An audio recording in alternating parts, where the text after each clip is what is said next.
Well, welcome, Alan Reed, to the Noble Shire for Progressive Discussion. This is an honor, an incredible honor. I've been a fan of the band since the Sentinel, and just everything this guy does is fantastic. And his big album, I mean, he's had many of them with Palace, but The Dreams of Man, and I should be showing these real quick in case you've never heard of it and you're a young kid that has never heard of these albums. Definitely pick this up. It needs to be in your collection. Listen to it. And I'll also, while we're on this real quick, this album, if you've heard Rush's 2112, and a lot of people are talking about Rush, and deservedly so. It's great to see them back out on tour. But this album could sit right on the shelf next to 2112. It is that good. And I am a lover of the Atlantis mythology and everything. They bring it back to life on this album. So please, if you've never heard this album, give it a listen. That's all you'll need, and you'll be out buying it. And then probably Alan's best album is this one. He's got a number of great albums, but definitely another one that needs to be in your record collection if it's not. All right. I'm going to let him say hi and just, Hi. yeah, go Hi, ahead. hi, Mark. Hi, Well, Mark. It's really nice to speak to you, actually, after all this time. well, definitely. Yeah. Thank you very much for being here today. And yeah, just fantastic. He is a Scottish. They say neo prog, but a lot of people don't like that. What do you think of that term, neo prog? I I don't like the term. Actually, I don't really like the term because we just think of ourselves as rock music. Yeah, Because I mean, we were closer to metal in many ways than we were to the English pastoral movement of Moira Lindsay and Genesis following on Canterbury sound. You know, there was a definite difference between us and them. We were heavier, and yeah, that's because we grew up in a place that was heavy, that grew up with heavy metal, with engineering, with coal, with shipbuilding, with all those things.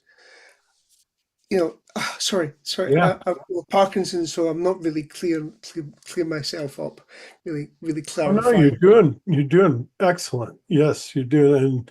And what a guy to be able to push through to do that. Thank you very much.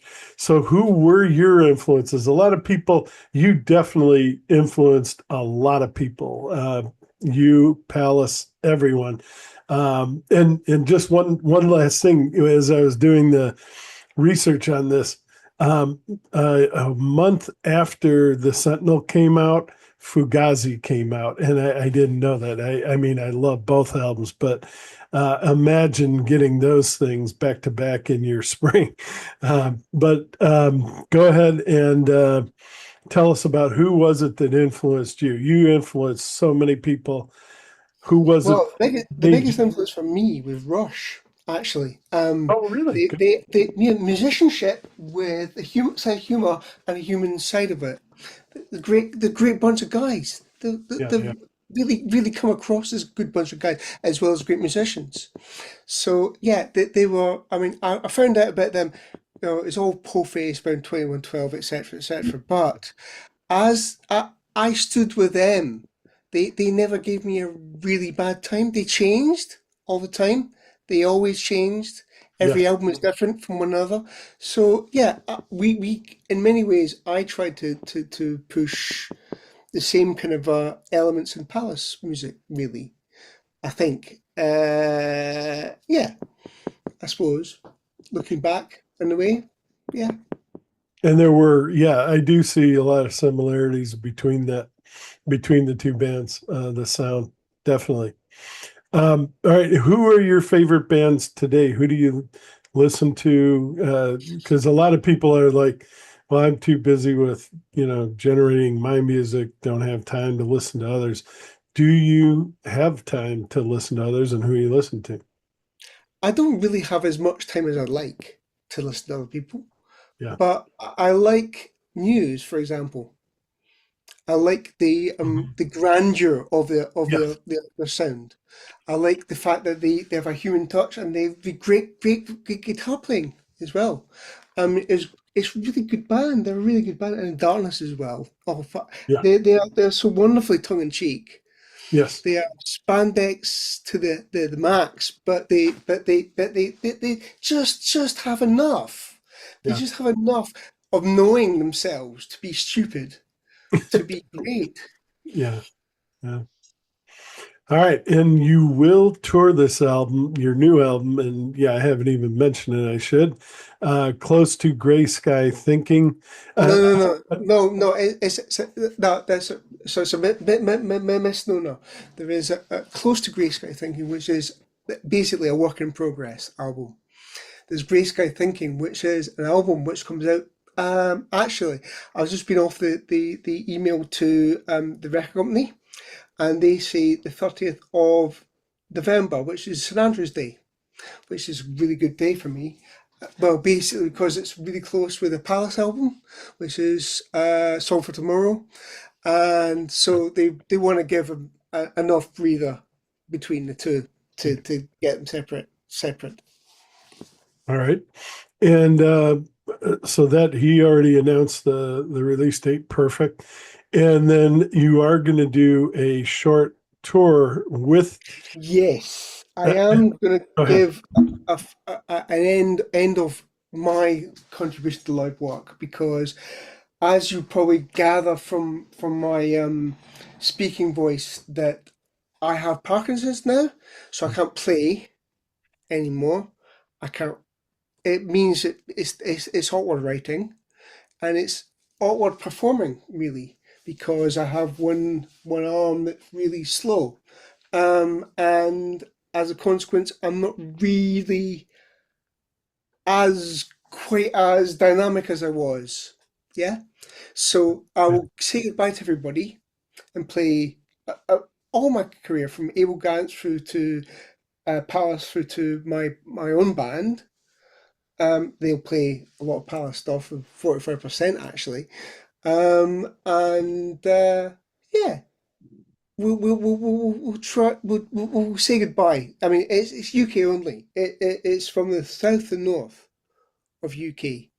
It's from Southampton, London, Sheffield, and Scotland, Glasgow. Glasgow. Yeah. Yeah, and we've already played in Wales in the Winters End Festival in Chepstow, just over the border.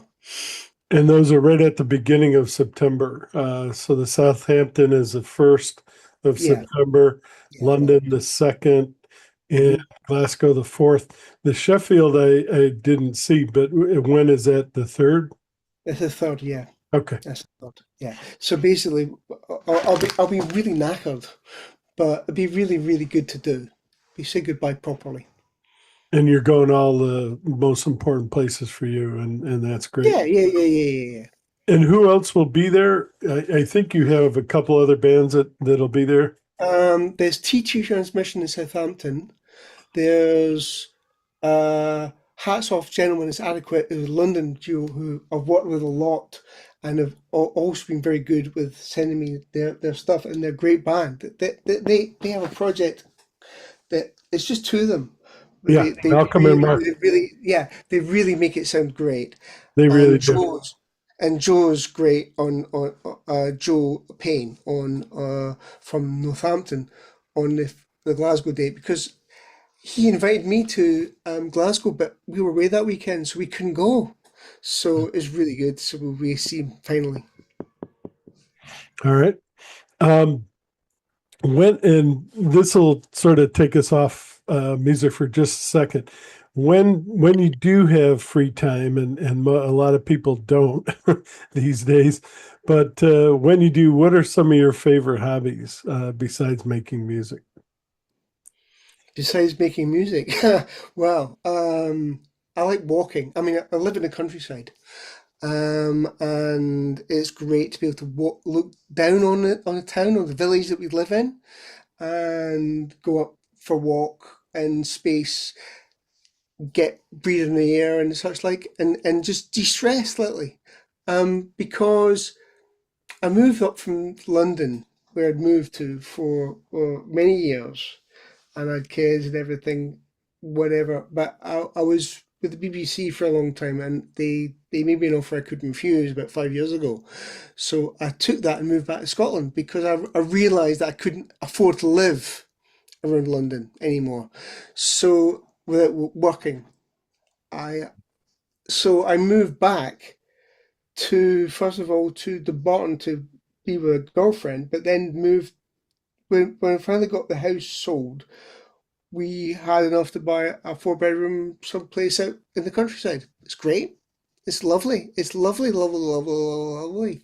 It's very rural, but it's still very close to Stirling and Glasgow and Edinburgh. So it's right in the centre. All right, and you started in Aberdeen. How close is Aberdeen to Well, it's Glasgow? 3.5 hours from us. That's away. It's quite a way. It's quite a way. I mean, people forget that the major that half Scotland is almost as much again as England is. Yeah, So it's mountainous and yeah, it's tough. it's great. I mean, there aren't many as many routes, and there aren't many pockets of population. There's Aberdeen in North Inverness, and then there's Dundee, and then there's Stirling and Glasgow and Perth and whatever, Edinburgh. But it's mainly where I live in the central belt. It's kind of where the majority of the population is. But you go further afield, there's a lot of people in Aberdeen, and there's a lot of people over in Inverness. All And right, there's very few people. he said it's very green. It's been hot there, but they haven't had the brownout that the rest of the country has, and No, no, no, we we face haven't. that we face that over here in America. A lot of brown Yeah. grass. In fact, if I turn the camera around, that's all you'd see right now. And usually, the place I live, Washington, is the evergreen state, and so it's always green, but not in the summertime. Not lately. Not with global warming, and No. we're all dealing with that. And you, I think it's a very real threat.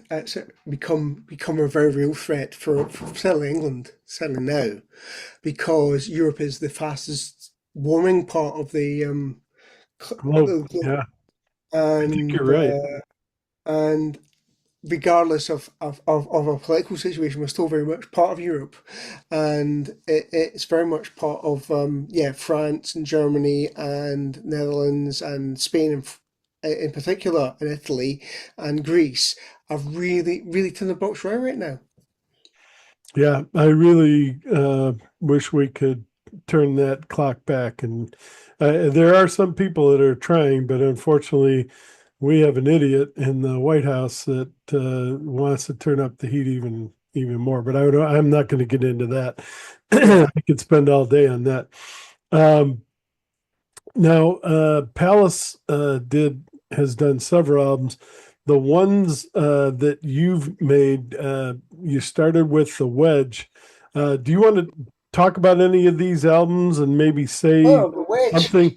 The wedge was Go ahead. deliberately not as very much removed from the Sentinel as possible. I mean, the Sentinel was the first album that we did with the previous singer Hugh Lowson, who I'm friendly with actually now that he retired and such like in Glasgow, and we live not far from one another.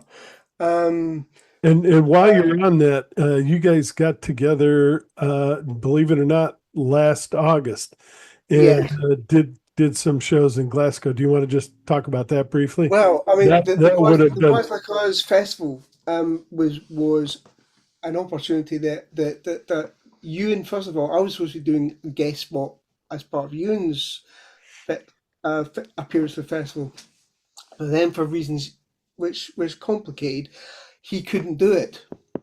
So I then took over the slot as acoustic person, but actually it's a really hard thing for me to do. And I thought, well, I've got half the band. I've got all I need is a guitarist and drummer really to make it a band. And so we tried our best, which was really not great at the last minute. But there's a lot of talented people in Glasgow, and yeah, we were able to put together a band, a pickup band. The Ewan came to pretty much and did it on a spec, on the spot. Wow. That would be Pretty good. something to be able to see the two of you He was together. amazing. He was amazing that night. Yeah. Yeah. All right. I'm sorry. Go back to the wedge. I Yeah, just, yeah, since you mentioned that, I yeah, just yeah, yeah, yeah, yeah, yeah, yeah. didn't want to Oh pass no, that I up. mean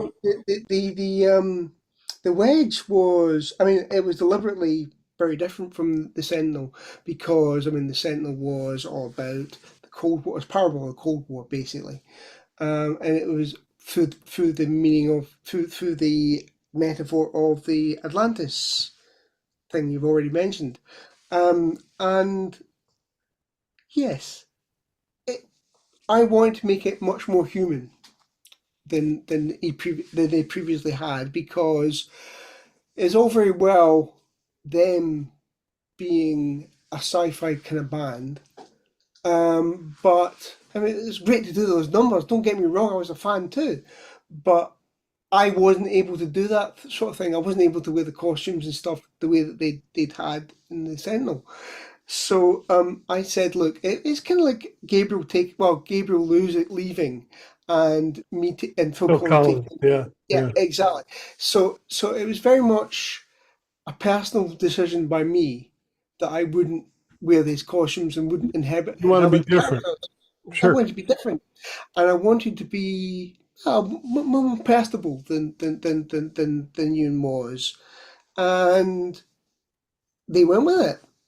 They went with it, and Good. the ultimate the result was the wedge. Well, I mean, via the Nightmares EP, which was, I mean, it was the first thing we ever wrote together as a band. Was the Sanctuary track, which is amazing. Yeah. And as my Really is. girlfriend says, it's amazing that you could write that the first thing you did. I says, yeah, but I was 20 and I didn't know any better. I didn't know. You I didn't weren't know. afraid. You weren't I wasn't afraid. afraid. Yeah. I wasn't afraid. I wasn't afraid. Yeah. And I remember Deck, the drummer, having explained to him so there's a bit in the dum dum dum dum dum Yeah. dum dum dum dum dum there where we play toms without any cymbals Wow. because Gabriel had 3 and 4 at that time, which were vastly improved on me, impacted on me. And I said, "Well, why don't you play the same kind of tom fills as Jerry Marotta did, Yep. but then go on to play a full kit when the Yeah. band comes back in." Oh wow! And it took so long to explain that to him, but once he got it, wow! And it made it so much easier to mix as well. So yeah, that was a good thing. And oh yeah, the Death of Boris. That are three tracks on that album. The Death of Boris being Neil's Mini. It failed its MOT, its Ministry of Transport test, which we have in the UK. You have to once a car gets over 3 years old, you have to have it tested for various things, and it get either passes or it fails. And you can yeah, but in the end he decided to scrap his car because it was very old, and but basically he used the impression to write the Death of Boris, Wow. which was an ideas bank for everything. So I think it was in the Executioner, and it was a bit of I can't remember what it was called, but yeah, it came to life in more than one track. And yes, and but we still had moments of progginess in it. There was oh God, what's his name? Sound of the city. Oh yeah, sorry. I'm going away. I'm havering slightly. Um, Good but time. but it was great to have the opportunity to spread out a little bit on the canvas. Good, good. All right. And then there was a little hiatus until you came up with Beat the Drum in '99. And Yeah. talk about how that was to finally come back and release something brand new. Well, I left the band. I mean, that was a straightforward. We all went back to our day jobs, and I got a day job for the first time. What Soon as did I you finished, do? I was at university. I went to. Well, I joined the BBC first of all as a sound engineer, but I soon saw the way that was going, and became producer. Oh, okay. And I ended up in news, and ended up in the last iteration of me. I ended up in the Home Affairs team, running Oh, the Home wow. Affairs team. So yeah, so we did do Unfriendly. We didn't do guess, Oh, wow. laughy, smiley stuff at the end of the bulletin. We didn't do that. um, yeah, so we did prisons, immigration, stuff like that. Yeah, so it wasn't a bundle of laughs, put it that way. No, Uh, I bet not. No. but yeah, it was really interesting, and they were great people to learn from. But they were, yeah. Sorry, I digress slightly. So we'd gone away separately, and you and Graham went back to being a law firm, and Neil was the only person who kept a studio going. Really, he went in with somebody else and built a proper studio out at the mill near Crathes, which we recorded most of the albums on. And yeah, um, and Mike Stobby joined the band just before I left, and he stayed in the band just until Ronnie came back. So yeah, it was weird. It was very strange thinking about it. But we came back around 94, 93, 94. It took us a very long time to get an album out though. And what was your favorite highlight from Beat the Drum? You mentioned a couple for the Wedge, but what were some of the ones you loved the most? Oh, Fragments of the Sun, no doubt. All right. Yeah. And the end track, and obviously Insomniac, Yeah. which was about the early days of the internet, or trying character who was dialing up and he was a lawnmower man type thing, and yeah, yeah, Spirits was a great good thing, and sorry, that's for your reasons before you set off on your way. Don't. Oh, sure, I can't remember the names of them. I- Um, I haven't listened to them such a long time. I can't really remember the names of them, but yes, they're really good songs. Can you remember? Because I can remember the feeling of 1999 and, this turn of the century. Can you sort of take yourself back there and try to remember what that was like? There was so much fear and at the same time wonder. Oh There God, was yeah, like, there was an awful lot of fear around the Millennium Bug. I seem well, to yeah, remember that bit. Oh, computers would stop on 00000 of the yes, new millennium because they hadn't written computers and yeah, codes, and all the banks. Well, they spent a fortune on it, and a lot of people spent money on it and they spent time on it, to make sure that didn't happen. But I remember one thing: we got locked out of the security, out of they secured the locks on the doors oh wow, of the newsroom because I oh was my working at goodness, USD, but at we the couldn't BBC. get to the toilets. We couldn't Oh, get to toilets. We couldn't get a canteen oh, because we couldn't get back yeah, yeah, without somebody letting us out and letting us back in. Oh God, that was really, really, really, really, really, really tough. yeah, definitely. Yeah, So we were caught on a million bug, not happening everywhere else, but we had it right there where we were. well, yeah, a lot of people I remember trying to think of the name. Well, I think, of course, Prince made the 1999, but there's Mm. another band that just is not coming back to me. And they made a great song about 1999 because a lot of people thought it was going to be the end of the world. All Mm, these computers were going to crash. There mm. wouldn't be any money, that, it was just going to be a nightmare. And it was funny, the next day, none of that happened. And not, I mean, it definitely happened to you guys there, but it didn't happen as badly as a lot of people predicted. And then you guys came right back a couple years later, 2001, which was a big Frost year. and Crucible. Yeah. And then Okay. brought that out. Yep. Go ahead and talk about that. And this Well, was right at the sort of uh, highlight of the Gothic symphonic age of music. And you were like right there at its beginning. So go ahead and talk a little bit about that and some that of the was highlights that you remember. that was an album that revealed itself rather than rewrote it. I mean, like a sculptor see a shape within a marble, a block of marble, whatever. We saw an album. We didn't quite know what it would be like, but but the more we chipped away at it, more we discovered. So I think in the one album, it sounds most like we thought in our heads. We finally sounded on record like we thought we sounded. Um, and I think it was a really good thing. It was great. I mean, there was, I mean, there was a lot of folk classical in it, as well.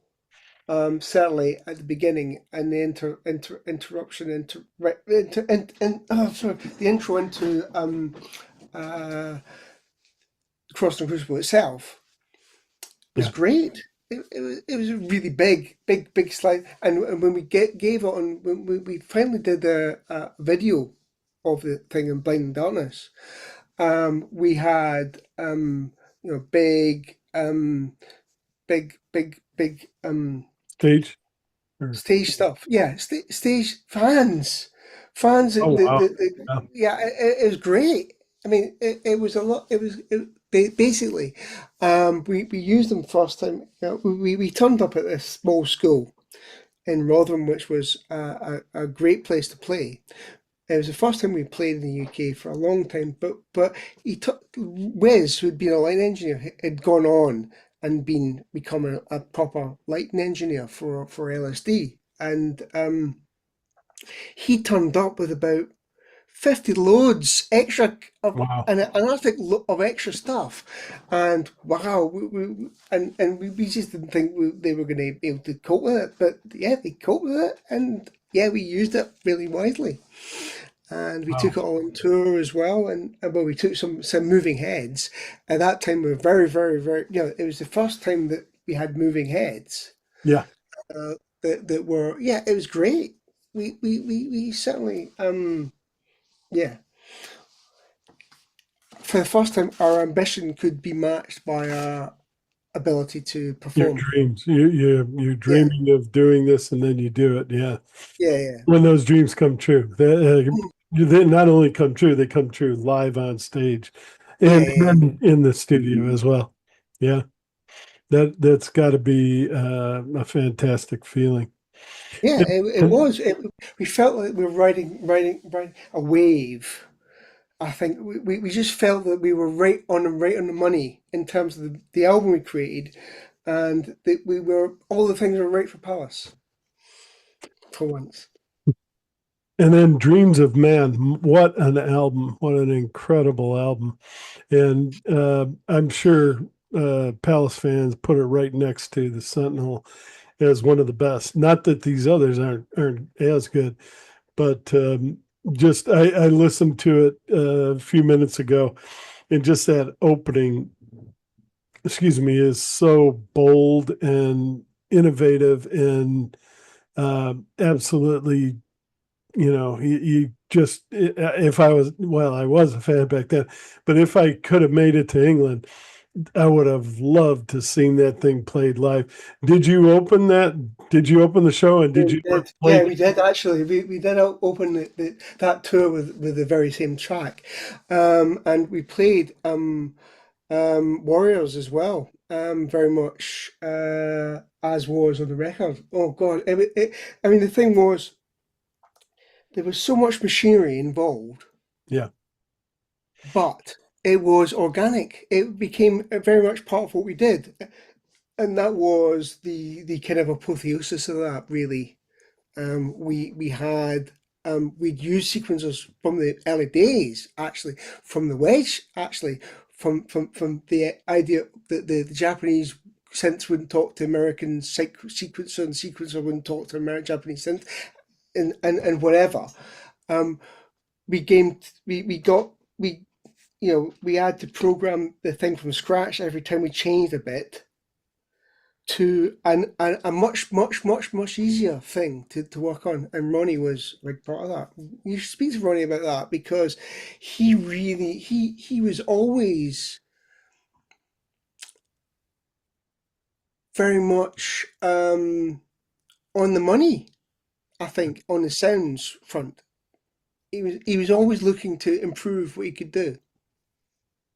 I remember probably right around this time, I saw Marillion. I saw Fish Marillion, which Mm, for me, there is no Marillion without Fish. But anyway, seeing that live, and I've told the story many times, but my brother and I were both at the show, and mm, I wandered around backstage at the end of the show, and I said I could swear I saw him walk by. I saw Fish walk by, and I said, "Let's go in and just see if we can meet these guys." And my brother's like, "Dude, I don't want to go to jail tonight." And I mm. said, "Let's just see what happens." And I was kind of crazy. I was like 20, or I can't even remember, 18. And you think you're going to live forever. There's nothing Yeah, ever going to happen to you.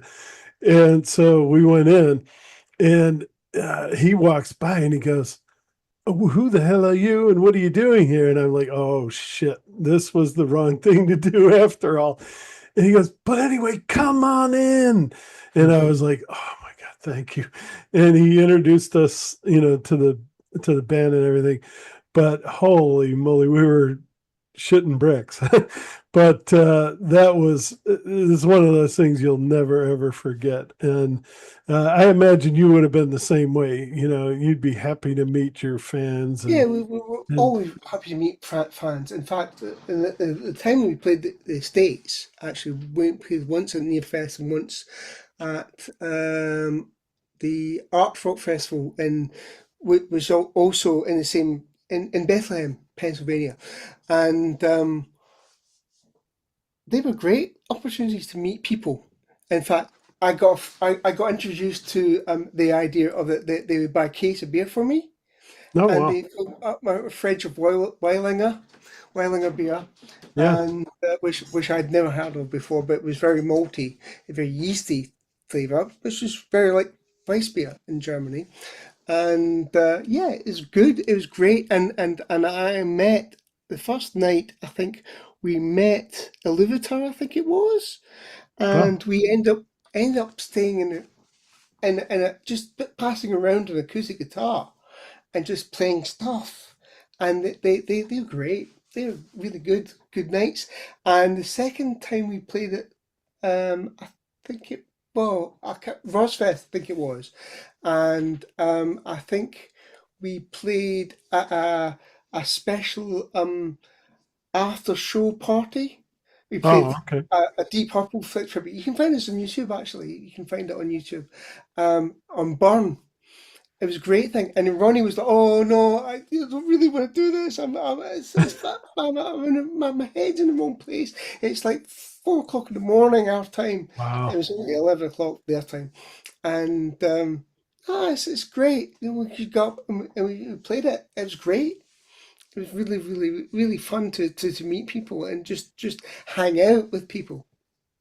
yeah. No, it must have been interesting for them to talk Mm, with these Americans and find out how they felt about Marillion's music. I mean, to me, it was like the second coming of Genesis, the old Genesis, the Genesis mm.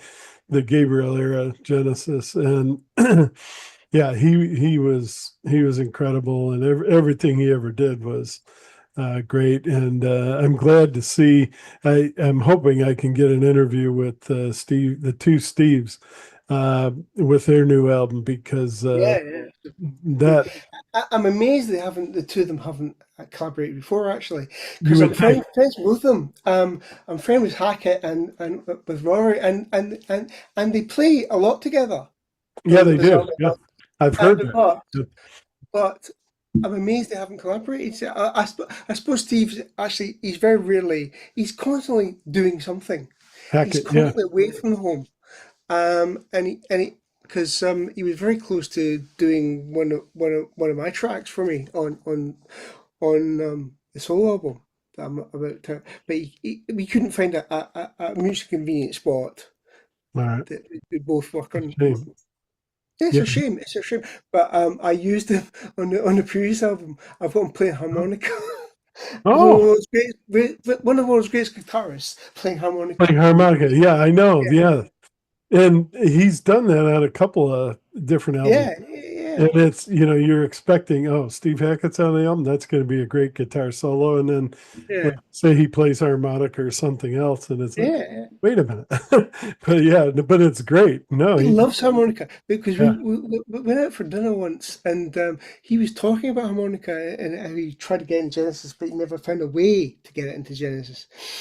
So I thought about it. I went away from him that evening and I thought about it, because I was looking for a guitar solo. I was looking for a Silly Noises, a David Rose type solo. oh, yeah, And I thought, well, I could really do with discordant harmonica sound. yeah. And I said to Steve, well, what about that? And he said, yeah. And back came a couple of days later. Wow. Wow. Yeah. No, he He was really is. good. He was really good. What a guy. Yeah. And his brother, John, fantastic. Hmm. He's out there still touring too. And Hmm. he's got a great band himself. All right, let's talk about the last one you were in, the Messenger, and if talk about that one. And that was another return, triumphant return for you after being away for a decade. What was it like to make the Messenger in 23? Well, basically, they sacked me. I mean, let's Oh, be that's honest a about it. shame. So it was I didn't know. really nasty sort of internal Yeah. sort of stuff, and they cut all the ties with me. But I kept on finding they kept on. People came to me because I was the face of the band to Yeah, offer them sort of the facilities. voice. So I'd let them know about that. And Graham said, "Oh, well, one day we'll get together and we'll do an album." I said, "No." I said, "No. After, It's for buy. It's for buy. It's gone. You know, it's gone." And I met up with Mike Stobby in London, who was working on a load of my stuff. And I've been seeing Mike for a load of different reasons. And I just left the BBC at that time. So I was thinking about what I'd do next and such like. And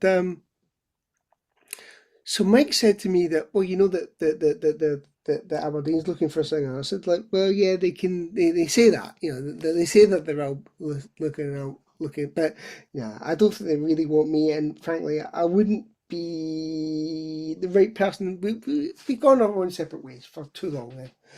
And we said, well, what if they did this? If they did that, it would be, well, if they did that, then it wouldn't be, you know, such and such. And next thing, but it's a setup basically. About five pints, and I got Graham on the phone. You know, because Graham was on his phone, yeah. but on the pub. And the next thing, I woke up with a sore head in Mike's and said, "Shit, did I just read you in Palace?" And I messaged my girlfriend at the time, and I said, "Wow, I think I've just realised you're in Palace." And he said, "What?" And I said, "No." And as it was, I was going up to visit her next weekend and then go up and visit various parts of Scotland. So get an idea of where I might move to. And so I said, look, I can go up for a couple of days to them. I can go up for a long weekend or something. And fortunately, Mike Bentley, who was the the factotum basically of Palace, Yeah. the guy who basically put it all together. Yeah. And he sent me some works in progress that they had, and I listened to it all on the way up, and it was really good. But typical Palace, they didn't have a they couldn't complete or finish anything. They Mm. weren't complete or finishers. They have lots of ideas, but they would go on for hours and hours and hours. They'd play the same bit over and over and over again. And well, I said, well, make that shorter, and you could you cut it in half. You know, maybe have the rest of it as another album, but you can concentrate on these things. And yeah, so they listened to me. Apart from one thing, they still had an album that was still an hour long, Yeah. and which I said, well, 45, 50 minutes is really stretching, you know, the attention span of most people. But yeah, it's fine. Plus, it's a vinyl length album at 45 to 50 minutes. And oh yeah, okay. Um, but pretty much they followed my instructions. And so I didn't really write anything as such, but I shaped it, I think. Yeah. I think it's fair to say. So yeah, I apart from one track, I think it was the track they did. Oh, I can't remember. I can't remember which one they did in the end, but it was pretty much as I'd foretold it would be. And the Nine and the Great Attractor. Oh God, oh, so like Trump or a guy like Trump. There's a song about a guy like him. Yeah. Yeah. Well, we had our own idiots in charge at the time. Oh yeah, yeah. Boris Johnson for one, and now Farage is another. Who's currently still sniffing around.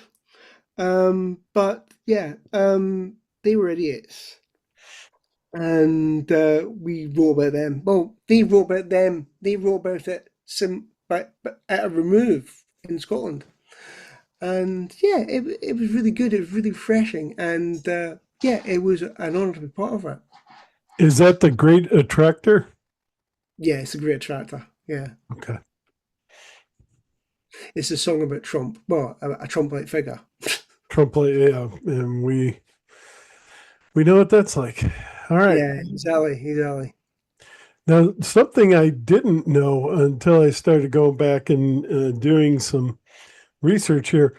I knew you were in Abel Gance and Neo, Parzival's Eye, and Strangers on a Train, but I didn't remember that you were in Camorra. And I love that Camorra album from Well, uh, Kimura was a bit of a departure for me because I mean, I did an album. I mean, because Clive said to me, I Clive. lived not far from Clive at the time, and he said, "Well, why don't you come over and do, you know, I'll take you, you know, it'll take you maybe a week, 4 days maybe, 4 visits. Okay, yeah, I'll do it." And he said, "Well, but it's singing with other people. And how high can you go?" I said, "Well, I can go that high." "Oh, can you go that high?" "Yeah, well, I can." So he took me on my word, and he made it really, really hard for me. But it was really hard because I had really good singers to work with. It was singing as a choir, a block. It's Mm. really hard, you know. Whereas as a vocalist, you're used to being, you know, being the guy that everybody Boom. follows rather than the guy that follows them. And yeah, it was a really good thing. And we went to South America to do it. I was going to ask, yeah, were you in the theatrical production? Yeah, yeah, yeah, Oh, yeah, wow. yeah. I was in the Polish thing for Metal Uh, Mind, obviously. the It was video. Palace were one night as well. Oh, Oh God, that was dreadful. Moment to moment. That's on the Midas Touch actually on the Blu-ray. But basically, yeah. So I invited Palace along. I think it was because a band had dropped out or something, and I said, well, why not have us? Thinking that I would, you know, I'd sing certain numbers and Ewan would sing his number from his time. Ewan basically balled it at last minute, so I had to sing it all. I went out there and gave it my all, Yeah, you did which good. meant I had nothing left in the tank for the singing of Kimura, which was a really, really hard thing to do. And there were That was takes at the end. There were overdubs at the end, which I was, I couldn't speak for days afterwards.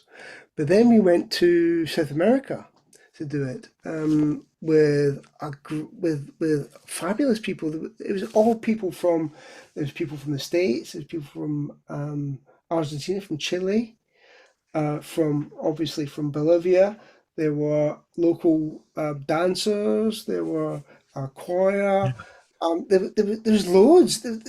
It's great. It's great to be part of it. And he we flew. he There was pulled ten of out us flew. all stops. Yeah, he really Yeah, yeah. five It was a really five good thing mil. to be part of. And yeah, it was a real experience to be part of. He really brought that to life as much as you possibly can. It probably cost him a fortune, but he did a wonderful job. Yeah, I remember. It was so, and I mean, I still like it, but I mean, I at the time that that came out, I just listened to that thing almost every day. And Wow. the two female singers were just incredible as well. Yeah. Well, Christina was. I suggested Christina for the part Oh, because okay, that's Christina, because I good knew choice. Christina, but she was great, great singer. She was really husky voice, smoky voice, Yeah, and she doesn't really like prog. I shouldn't really say that, but yeah, but she doesn't really know about Yes or anything like that. She doesn't know the ins and outs particularly. But she's a really good singer, and she's a great person to work with. And Agnieszka is, yeah, she's very brittle, very hard voiced. She's perfect for the Queen. definitely. All right, let's talk about your album, the new album. And the first song is First Responder. And with all, I mean, you may have a different notion of it than we do over here. We call our fire people, our police people, first responders, and I guess anyone that Yeah, lately yeah. there's Well, been a lot of things. it's the same thing for us. I mean, I was thinking about the people. 2017 was a bad year for us in the Yeah, BBC because the terrorists got through yeah, yeah, on multiple occasions, and just to finish it all off, we had Grenfell. I kind of understood where they were coming from with the terrorism and stuff.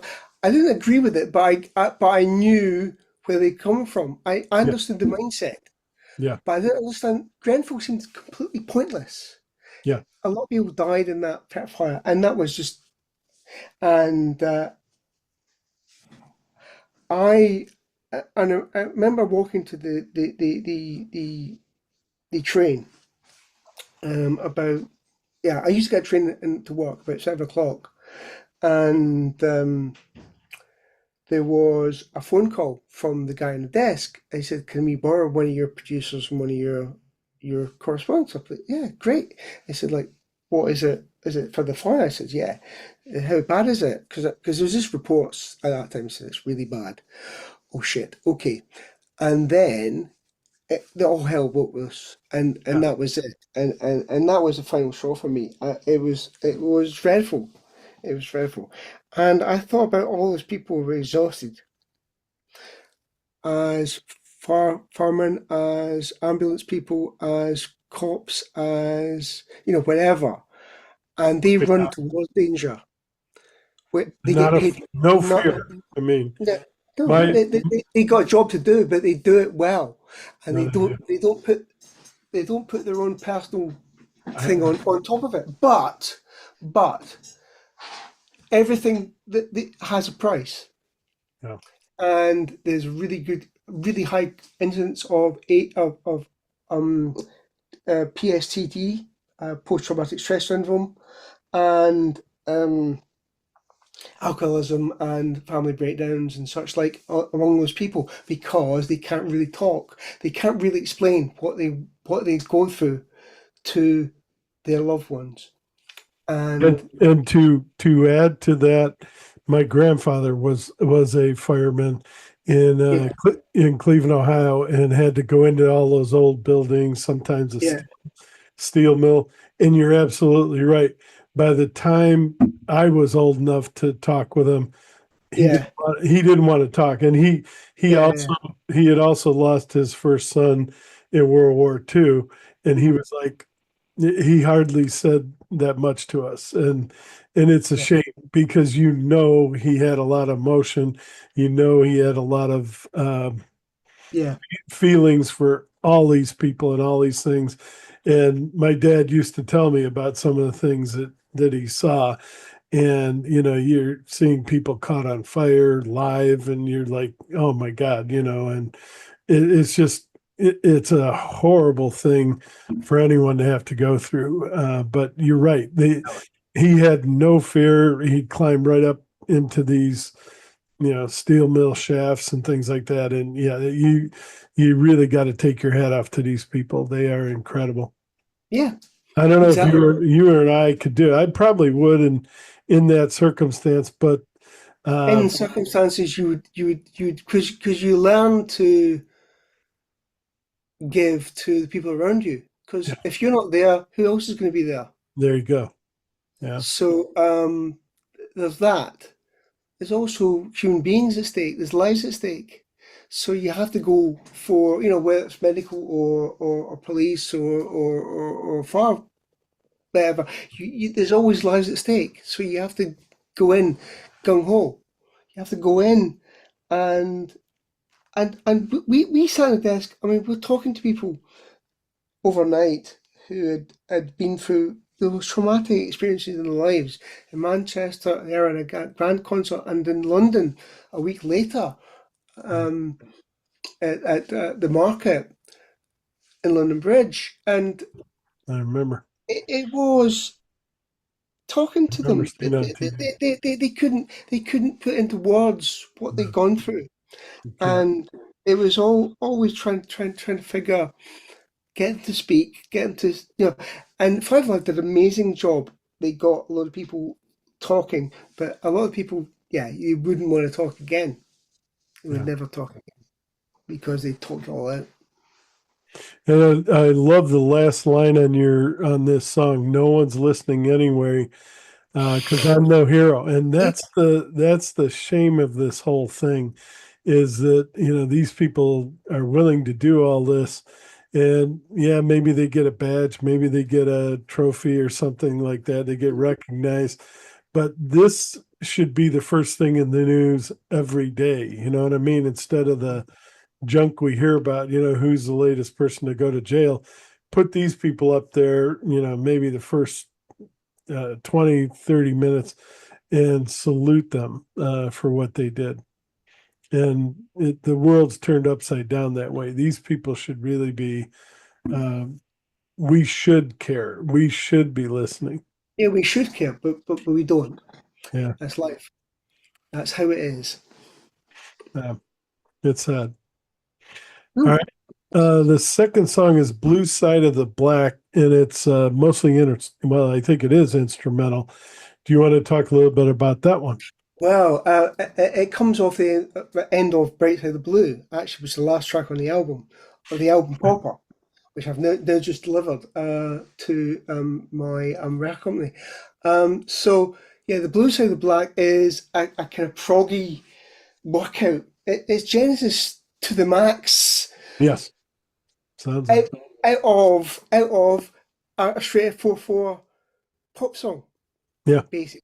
And it comes just at diddly dee dee dee dee diddly dee dee dee dee. It yeah, it really is a bit of a workout for the band. It's great. It really I'm not really explaining it properly, but I can't really put it into words, but it makes relief from the tracks that goes before it. The Bright Side of the Mhm. Blue, which is always the divorce song about how I parted ways with the mother of my children. Well, it is, but it's not a divorce song insofar as it's a very positive song. Yeah. It's about why don't you go out there and do that same thing that I've done? Because you Yeah. know what? Life is out there for Yeah. you to take it by the scruff of the neck. And yeah, that's kind of where that song came from.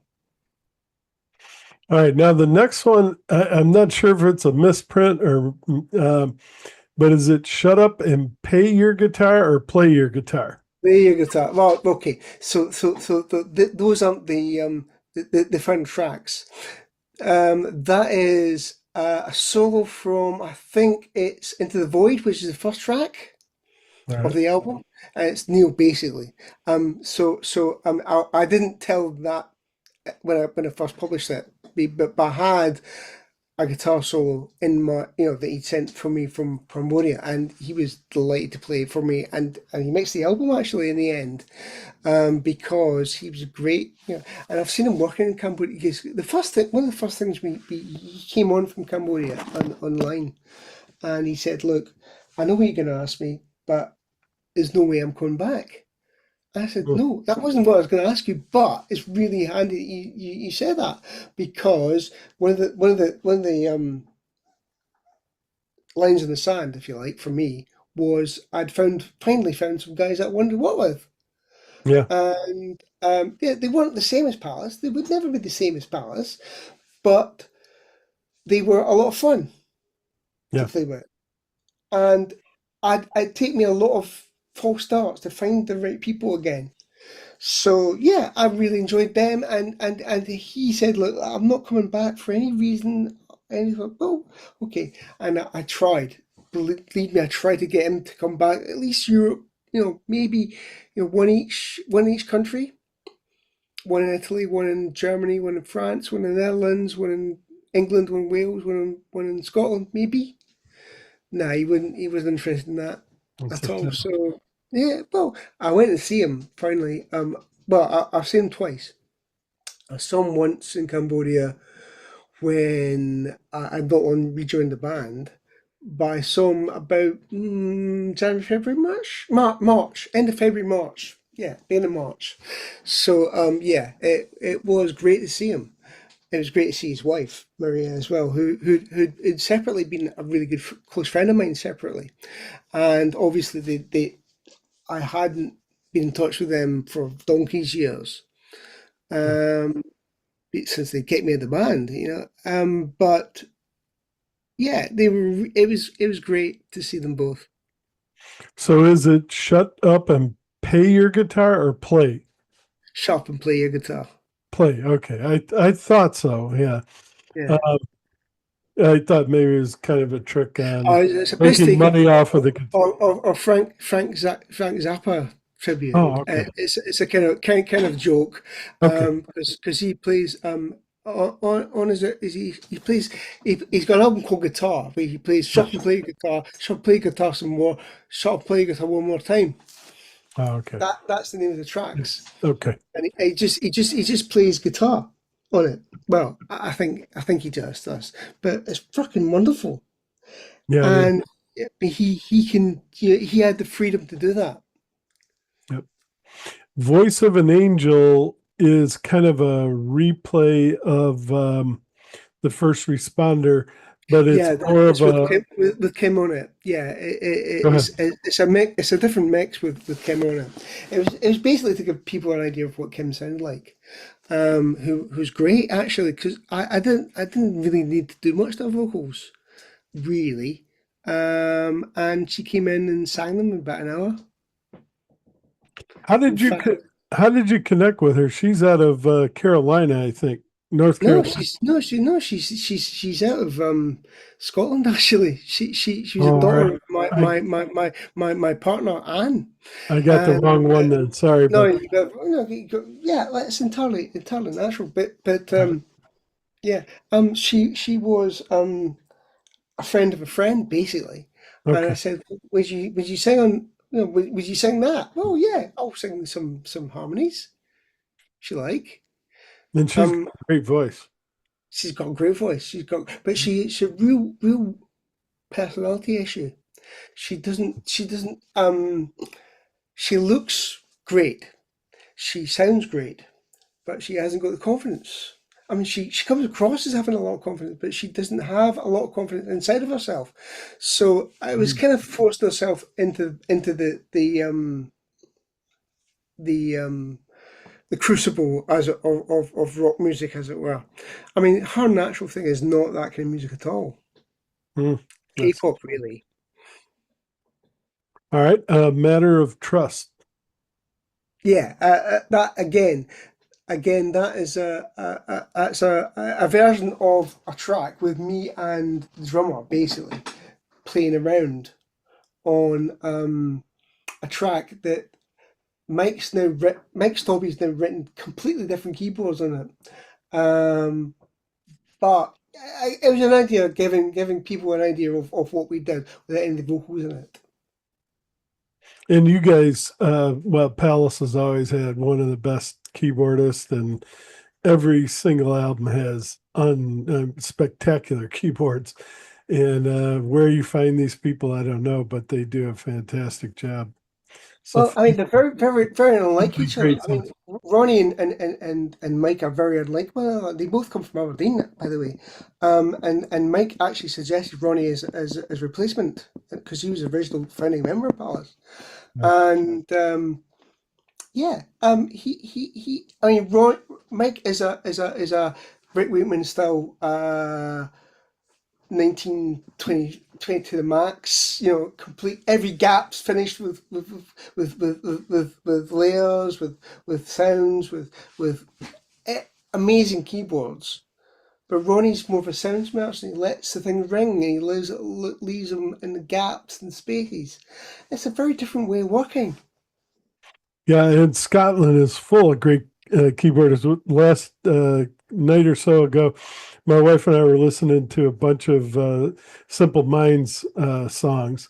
Same Yeah. kind of thing, just unbelievable keyboard stuff that Uh, you just didn't hear. yeah. And so glad that they did that. All right, So, Sons of the Caliphate. oh, Songs of the Caliphate. Yeah. Okay. Now Short, but it's that it's beautiful. very short, but it's a great song. I mean, it originally was about asymmetric warfare, and it was about the eye in the sky being the drone looking down Got a lot on of those. yeah, and there are a lot of those. And why do you fight back at those things? Well, you Yeah, fight back in different ways. You fight back in terrorism. You yeah, fight back in taking people hostage. You take back. That's what asymmetric warfare means. yeah. But it was all about the intrusiveness of the States is one thing, but also the UK as well.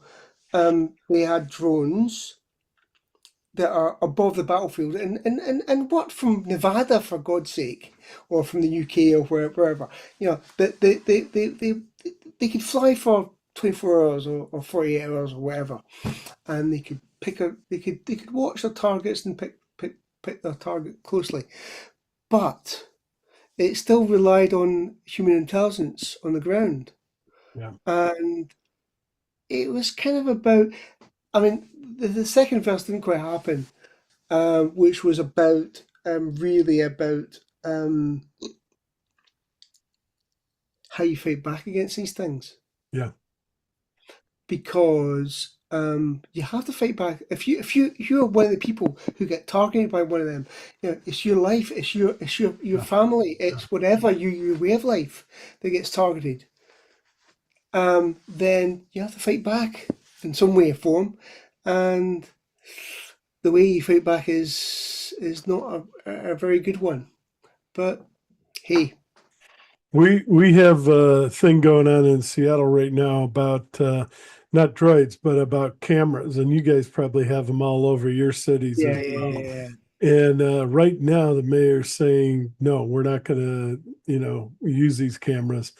But there's so much pressure from people that, are afraid of the criminal aspects of not having cameras. But at the same time, there's that, like you have been talking about, that overseeing and and what happens once you put cameras there, and then you can put drones and shoot people whenever you want to. Yeah, it can lead down a bad path. Yeah.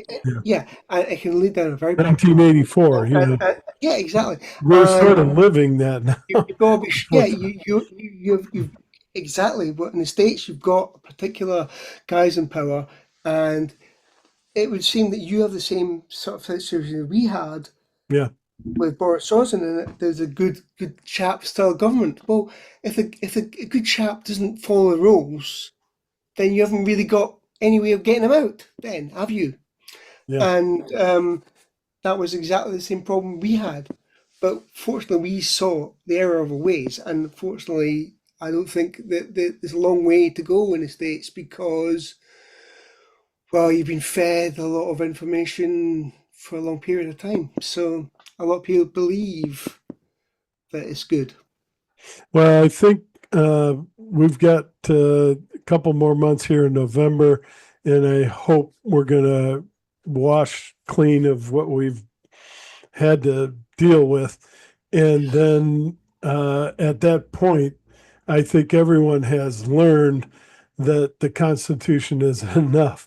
We need some more guardrails, and so that this never happens again from either party. And I'm not, saying that the Democrats couldn't do the same thing. But No, yeah, we just don't want anyone doing this again. And no. we've got to, we thought the Constitution was enough. People would abide by that.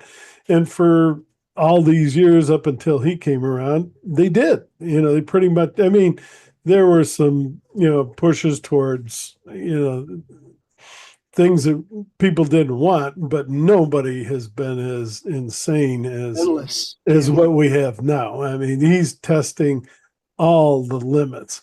And I think I hope we learn from this, and we're not going to let that happen again, but we'll see.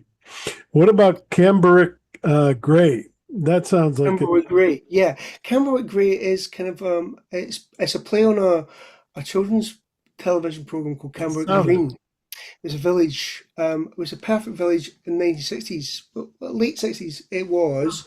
It was already portraying a world that had died out pretty much in rural England. But it was about as I became an adult. Yeah. It's set in Scotland, in rural Scotland, semi-rural Scotland. Um, we discovered that, well, a lot of decisions could be made a lot further away than we Yeah. would make them, and they could have impact on us. Yeah. And yeah, we went from overnight from 0% unemployment to 25% unemployment Yeah. because they closed the steelworks, which is the We did. main employer of people. Shipping, And all those things. Yeah. yeah, so basically, it collapsed the economy, Yeah. and for years, uh, it hasn't really changed much. Various people have tried to make a change, but it's fundamentally there's a lot of people in Scotland, there's a lot of people in England that don't have a reason to get up in the morning, Mm. Uh, and that that's is sad. it is. That is sad because it's a wasted It's wasted two generations now. Yeah. All right. And then Turning Away is the last song on Turning Away is a song. It's a cover version. oh, Um, that is not a song that's on the album. Actually, this was only on because I wanted to hear Alex, who's the best guitarist you never heard, who was the dad of Kim and the former partner of my girlfriend. Um, he's a great guitar player.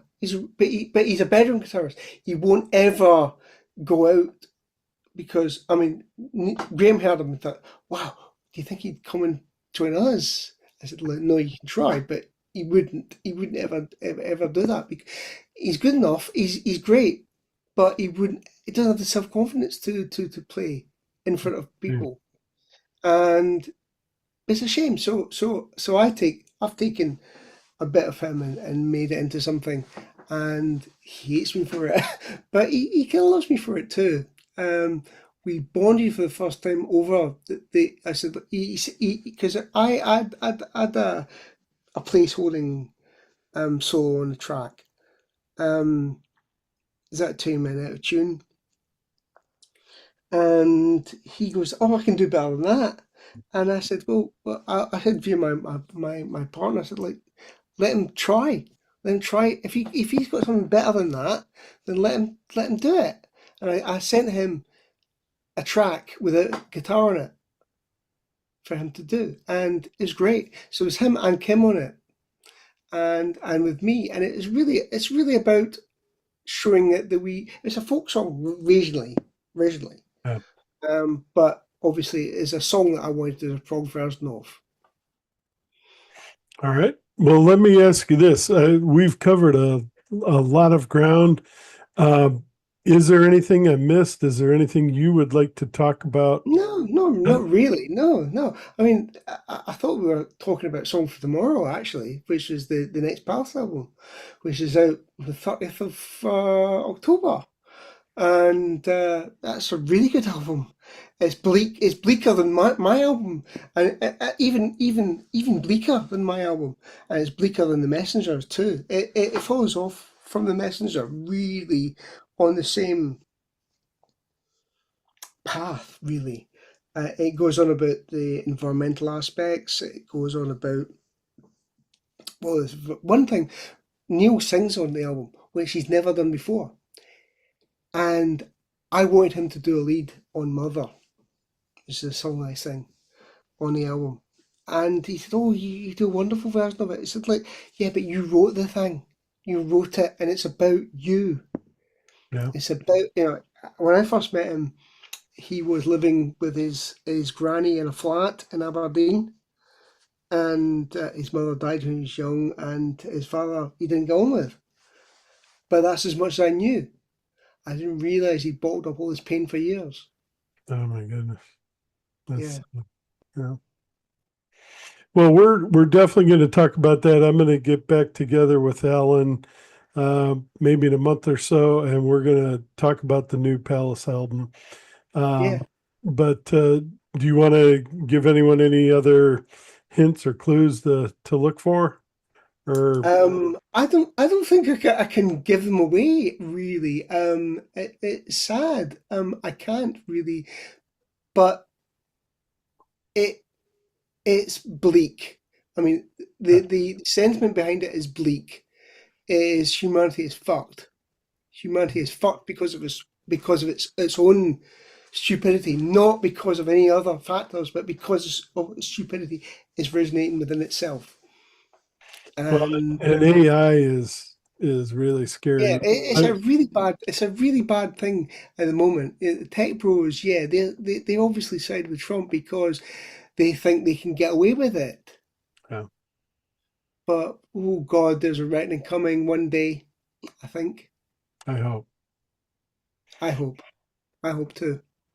But we'll see. We'll see. All right. Is there anything else you wanted to talk about or discuss that I might not have? No, I don't think so. I think we've talked a lot about politics and what shaped me. And yeah, I think that those are the things that I really wanted to really get out of me. Yeah. Well, thank you. No, thank you very much for all this time, Alan. Really, you've been wonderful. You've been a fantastic singer. You've made some fantastic albums, and we're going to miss you as a lead singer. Hopefully, even though you said that you may not do anymore, people come back from that. I mean, you had the Rolling Stones. Nope, we're not coming back. Here they are. Here they're back again. Paul McCartney. Nope, I'm done. Here he's back Well, the again. best So, way is so never say hopefully, it's never say hopefully you'll be never. back. Never say never. Never say never. There you go. Yeah. Yeah. We'll see. Well, I hope so. I really hope you're not done, and I hope there's a lot more to come. Thank you. Thank you very much, Mark. You're more than welcome. All right. Well, I'll go ahead and stop the recording unless you say so, unless you. That's fine. That's fine. That's fine for me. All right. Well, thank you very much again. Alan Reed, Close to the Gray Sky Thinking. Definitely get out there, pick that up when it's available in November. And like I say, come back in about a month. He and I are going to talk about the Palace album with who's going to be coming again. I don't remember the name, but I think there's you and someone else. Oh, Ewan's he's singing with Machinery. It's his new band that they're playing. The headlining, I think, next week are Pies Like Us. And between you and me, I've been asked to come up and do a couple of numbers with them. Oh, Well, Marty wonderful. Kupski of Still Marillion, which is a tribute band, but he plays with Steve Brothery's band Oh, as yeah, well, yeah. and he does an amazing Fish impersonation, and he does a great Iron Maiden Bruce Dickinson impersonation. He does really Oh, even wow. better. I mean, you couldn't ask for two more different voices. Right? That's pretty good. Yeah, that is. He did both of them, and yeah, I mean Joe Kenny from Comedy of Errors as well. So yeah, we'll all be joining in at some point during his set. Say hi to him.